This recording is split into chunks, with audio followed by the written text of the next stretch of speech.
I promise I really wasn't planning on making another Darkest Hour video for at least another few months, but I was inspired. This isn't the video I've planned for this month, this is primarily just a spur-of-the-moment analysis, so let's get plotting. If you know my content, you probably know that one of the select few things that I never shut up about is the Darkest Hour, the point in a story when the villain wins, the protagonist loses all hope, and their goal seems impossible to achieve. But there's something more to this trope than making the characters and audience despair. These moments are often the most impactful in the entire story, and I think the reason for that isn't the tragedy, but rather the hope that comes from it.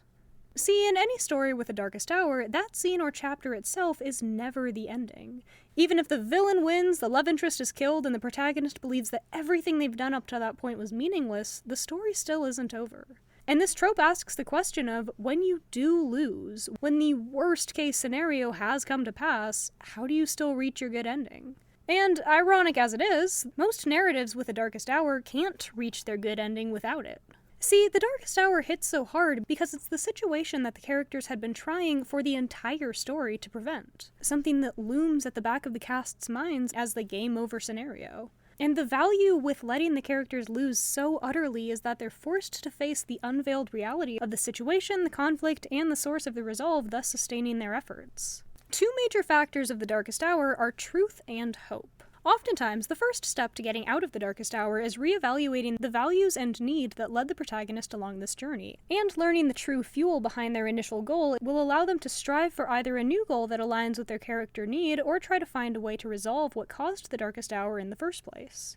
The next step is hope. Once the character realizes what had been driving them, whether that be a flaw that they need to overcome or a goal that they had lost sight of, there needs to be something to cling to and pull them out of despair. Most of the time in this trope, the source of hope is external, usually by another character, event, or some deus ex machina world-building loophole that revives a character because the author said so.